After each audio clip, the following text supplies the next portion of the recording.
ওয়ামতাজুল ইয়াওমা আইয়ুহাল মুজরিমুন, হে অপরাধীরা আজকে তোমরা পৃথক হয়ে যাও। অপরাধী পাপিষ্ঠ গুনাহগার চিন্তিত হয়ে যাবে, পেরেশানিত হয়ে যাবে, ঘরমাক্ত হয়ে যাবে, চিৎকার করে কাঁদতে থাকবে আর বলবে ইয়া নফসি ইয়া নফসি। আরে আজকে নাকি আমি অপরাধীদের দলে যুক্ত হয়ে যাই। যদি অপরাধীদের দলে যুক্ত হয়ে যাই তাহলে আমার অবস্থা তো অনেক খারাপ হবে, আমাকে টেনে হিঁচড়ে জাহান্নামের দিকে নিয়ে যাবে। যখন সমস্ত মানুষগুলো পৃথক হয়ে যাবে, গুনাহগাররা এক কাতারে চলে যাবে, আর সালিহিন নেককার পরহেজগার বান্দারা আর এক কাতারে যখন চলে যাবে, তখন গুনাহগারেরা চিন্তা করবে, আহা না জানি আজকে আমাদেরকে কোন আযাবের মধ্যে নিপতিত করা হয়। কারণ দুনিয়াতে আমাদেরকে সতর্ক করা হয়েছিল, আমরা তাদের সতর্ক বার্তা গ্রহণ করি নাই। হাসরের ময়দানে আল্লাহ রাব্বুল আলামিন ডাক দিয়ে বলবেন, ইকরা কিতাবাকা কাফা বিনাফসিকাল ইয়াওমা আলাইকা হাসিবা। আজকে তোমাদের আমলনামা তোমরা নিজেরাই পড়ো, তোমাদের প্রতি বিন্দু মাত্র কোনো জুলুম করা হবে না, বিন্দু মাত্র কোনো জোর দেওয়া হবে না, তোমাদের প্রতি অবিচার করা হবে না, বরং তোমরা শুনে রাখো লা ইউজলামুন, তোমরা জুলুম পাবে না, তোমরা আমার কাছে ন্যায় বিচার পাবে। আল্লাহ সেই দিন প্রত্যেকটা মানুষের ন্যায় বিচার করবেন। দুনিয়াতে কি করেছেন, কিরামান কাতিবিন ইয়ালামুনা মা তাফআলুন, যা করেছেন সব কিছু অডিও ভিডিও আকারে লিপিবদ্ধ আছে। প্রিয় ভাইরা আমার, এই জন্য সেদিন ফাঁকি দেওয়ার মতো কোনো সুযোগ নাই।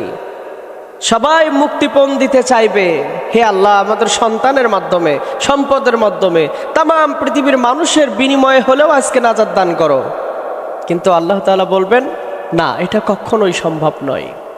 আল্লাযী খালাকাল মাউতা ওয়াল হায়াতা লিয়াবলুয়াকুম আইয়ুকুম আহসানু আমালা। আমি তোমাদের জীবন এবং মরণ দিয়েছিলাম, লিয়াবলুয়াকুম আইয়ুকুম আহসানু আমালা, যাতে করে তোমরা কে কত সুন্দর আমল করতে পারো এর প্রতিযোগিতার জন্য পরীক্ষা করেছি আমি তোমাদের জীবন মরণ দিয়ে, যে এই হায়াতের জিন্দেগিতে তুমি আমার ইবাদত করো কিনা।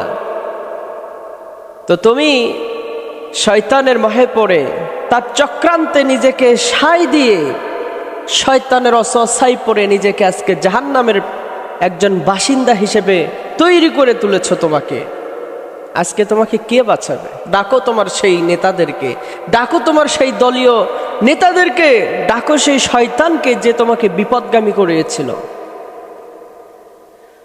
ওয়ামতাজুল ইয়াওমা আইয়ুহাল মুজরিমুন, যখন তারা পৃথক হয়ে যাবে তখন তারা তাদের নেতাদের কাছে দৌড়াবে, শয়তানের কাছে দৌড়াবে, বিপদগামী যারা করেছিল তাদের কাছে দৌড়াবে, খারাপ বন্ধুদের কাছে দৌড়াবে, যে বলবে আজকে তো তোমরা আমাকে বিপদগামীর পথে নিয়ে এসেছিলেন, দুনিয়ার বন্ধুরা রে, আজকে হাসরের ময়দানে আমি কঠিন মুসিবতের মধ্যে পড়ে গিয়েছি, তোমাদের সাহায্য আমার খুব দরকার।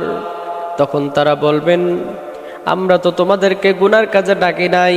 তখন তারা যখন অস্বীকার করবে, এমনকি শয়তানও বলবে আমি তোমাকে গুনাহ করতে বাধ্য করি নাই, বরং আমি শুধু তোমার সাথে চাকচিক্য করে তুলে দিছিলাম। আল্লাহ রাব্বুল আলামিন ফেরেশতাদেরকে হুকুম করবে, ও ফেরেশতারা আমার এই গুনাহগার নাফরমান বান্দাকে জাহান্নামের আগুনের দিকে নিয়ে যাও। জাহান্নামে নিয়ে যাওয়া হবে, শরীর জ্বলছে যাবে, জাহান্নামের আগুন এমন আগুন, শরীরের যে অংশতেই লাগবে সেই অংশ কলিজা পর্যন্ত পুড়ে ঝাঁঝরা করে দেবে।